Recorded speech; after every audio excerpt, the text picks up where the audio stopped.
Bueno, vamos a cerrar la semana. Vamos a analizar el caso clínico Eje. Si ustedes leyeron el Word donde se planteaba la historia clínica, vamos a releerlo para recordarlo.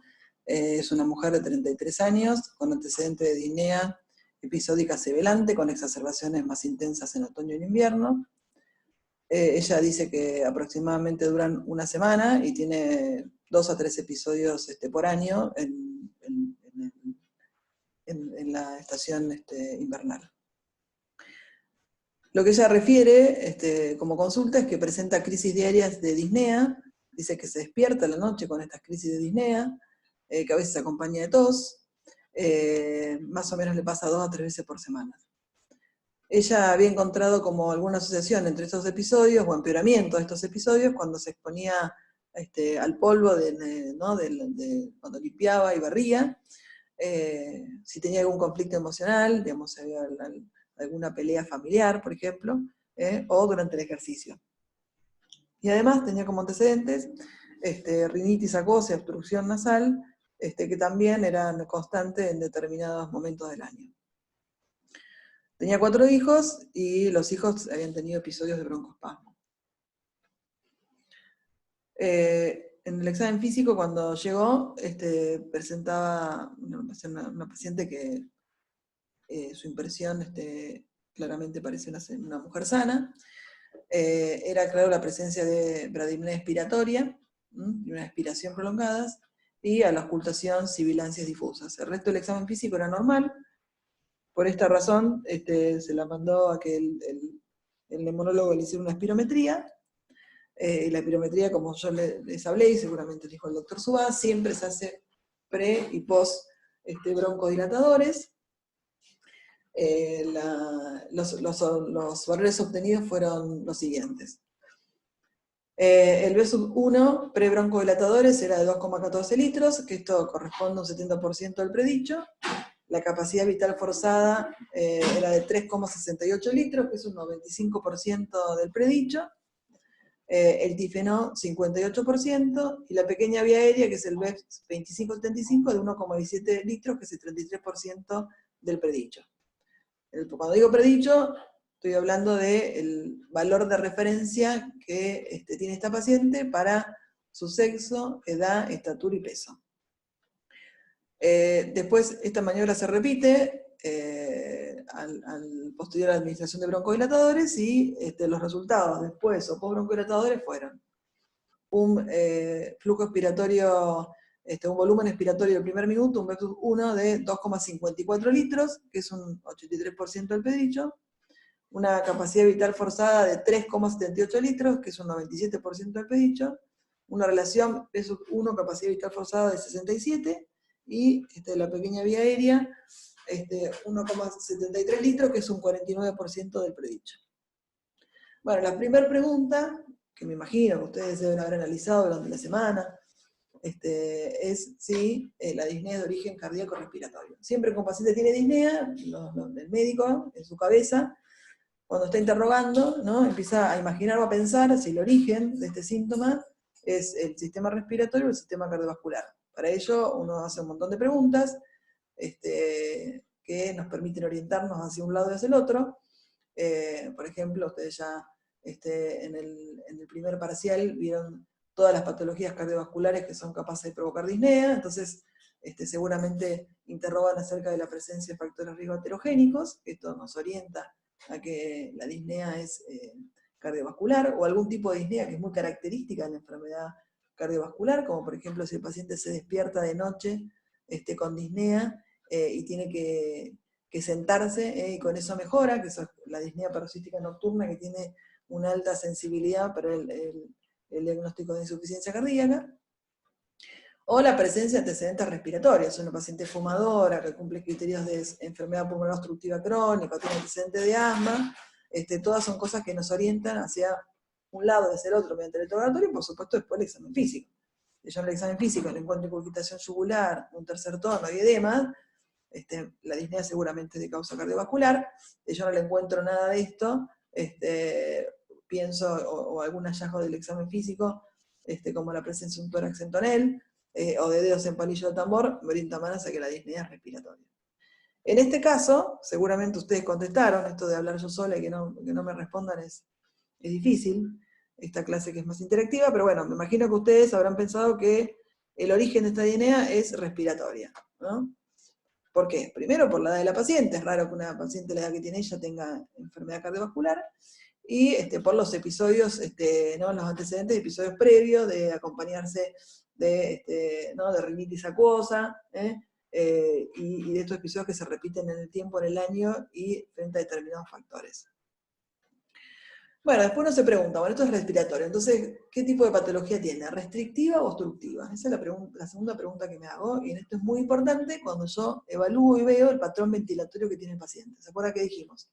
Las enfermedades respiratorias se dividen en dos patrones. Obstructivo, donde en inspección el patrón respiratorio que observo es la bradipnea expiratoria, y el restrictivo, donde el patrón ventilatorio es la taquipnea con hipopnea. Claramente esta paciente tiene una patología obstructiva, que además se pone en evidencia, porque cuando yo lo oculto le encuentro sibilancia, que dijimos que es el ruido respiratorio agregado que caracteriza a las enfermedades obstructivas. ¿Se acuerdan que hablamos cuáles eran los mecanismos fisiopatológicos que podían producir obstrucción bronquial? Y dijimos, bueno, yo puedo tener un problema que está en la luz, como la presencia de tapones mucosos, un cuerpo extraño, un tumor endobronquial. El problema puede estar en la pared bronquial, esto es característico del edema de la mucosa, o del espasmo del músculo bronquial, o por ruptura del soporte elástico de los bronquios, que pusimos como ejemplo más característico el enfisema. ¿Cuáles les parece que de estos tres va a estar alterado en el asma bronquial? Bueno, si recordamos el teórico de asma bronquial y de los mecanismos fisiopatológicos, podemos entender claramente que el problema va a estar, por un lado, en la luz, ¿no? El aumento de la permeabilidad por el cuadro inflamatorio lleva a la exudación de proteínas y la formación de tapones mucosos, o sea que hay una obstrucción de la vía aérea.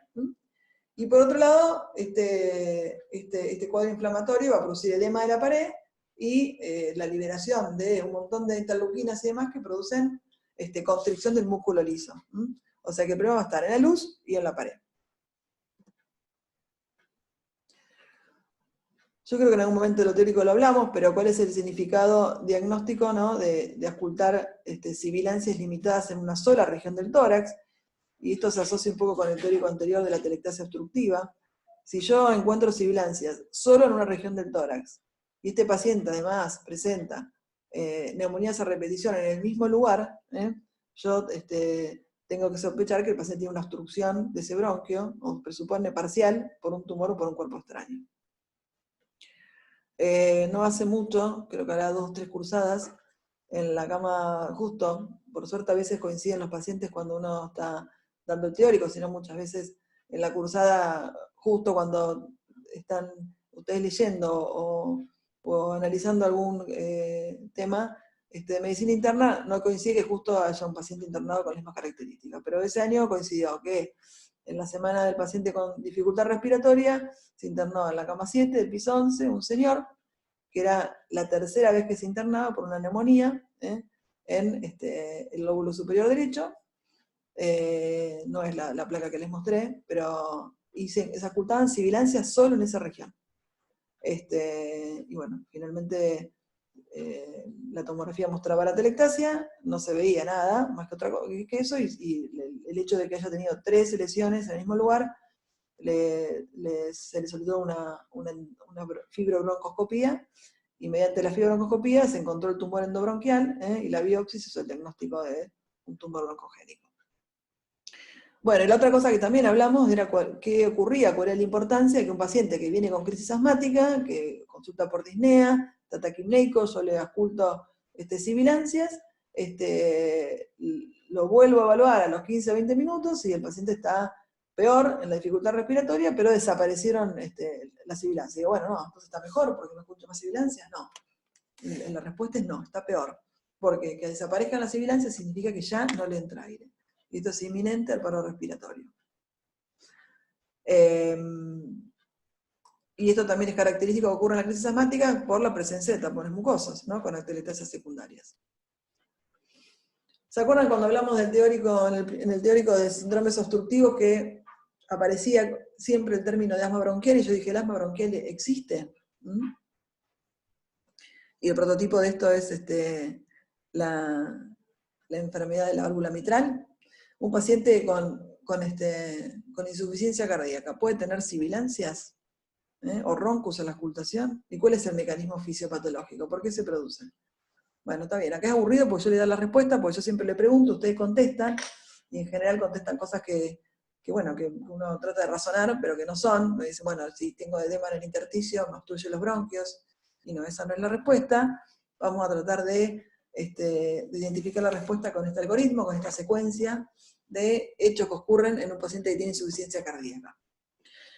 En la insuficiencia cardíaca lo primero que va a pasar es que va a haber aumento de la presión de esfínter diástole en el ventrículo izquierdo, ¿no? Seguramente está ahí, estamos todos de acuerdo. Este aumento de la presión del ventrículo izquierdo se transmite a la aurícula izquierda, y tanto a las venas pulmonares como a las venas bronquiales. Este aumento de la presión, obviamente que produce aumento de la presión hidrostática, ¿no? Y hay una trasudación tanto de agua en el capilar pulmonar como del capilar bronquial. El aumento de la presión hidrostática en el capilar pulmonar va a provocar edema intersticial a nivel pulmón. Eso va a disminuir la compliance, y es el característico de edema agudo del pulmón. Y en este caso, de este lado, lo que se produce es un trastorno restrictivo, porque el aumento del líquido a nivel intersticial y a nivel alveolar va a producir que el pulmón esté más rígido, va a disminuir la compliance. Entonces el paciente va a tener un patrón restrictivo.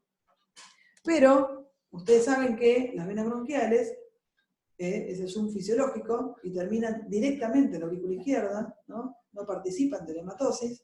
Entonces el aumento de la presión en la aurícula izquierda también se va a trasladar directamente al capilar bronquial. Y esto va a producir edema de la mucosa bronquial, que es uno de los mecanismos que dijimos de obstrucción, dijimos de la luz, de la pared o del sostén elástico. De la pared, en este caso sería de la pared, pero no por el edema del intersticio del pulmón, sino por el edema de la pared bronquial, por el aumento de la presión hidrostática de las venas bronquiales, y esto va a producir el característico asma cardíaco. Es común o es frecuente a veces encontrar solo sibilancias en un paciente con insuficiencia cardíaca.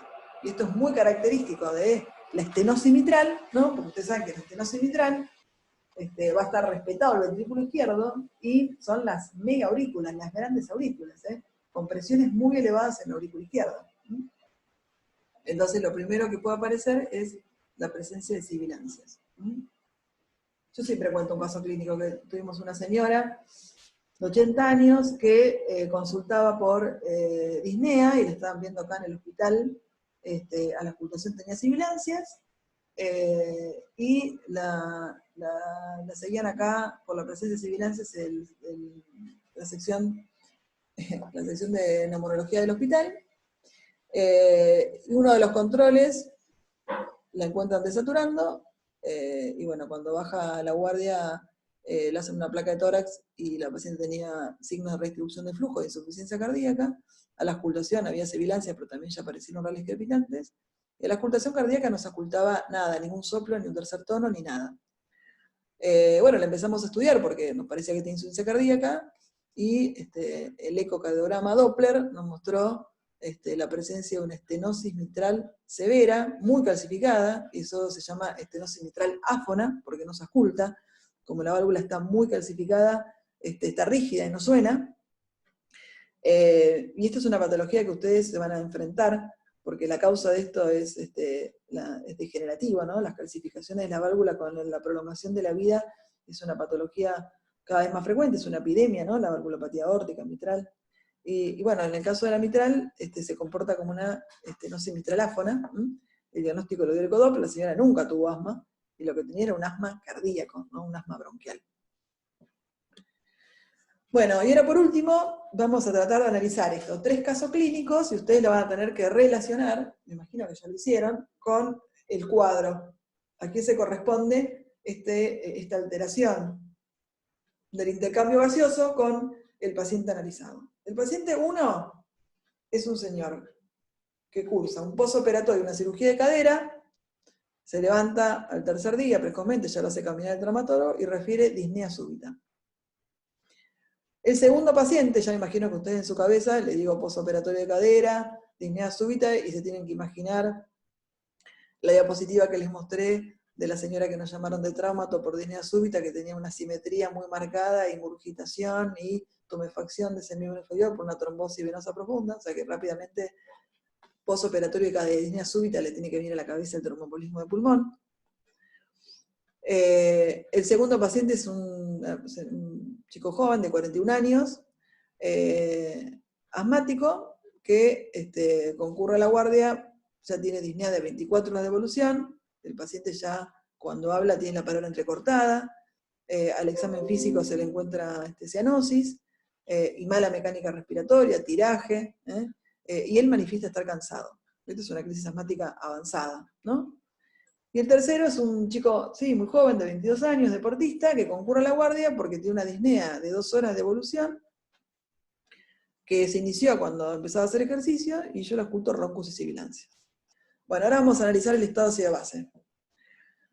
El primer estado ácido-base, tenemos una PO2 disminuida, o sea, el paciente está hipoxémico, pero tiene una PCO2 también disminuida, o sea, está hipoxémico e hipocámnico, o sea que está hiperventilando. Tiene un pH normal y tiene un bicarbonato normal. Este se corresponde al paciente 1, ¿no? El paciente que tiene un TEP, en donde empieza a hiperventilar. Hiperventila, no llega a compensar la PO2, pero sí la PCO2 porque dijimos que es más difusible que el oxígeno. El segundo caso, perdón,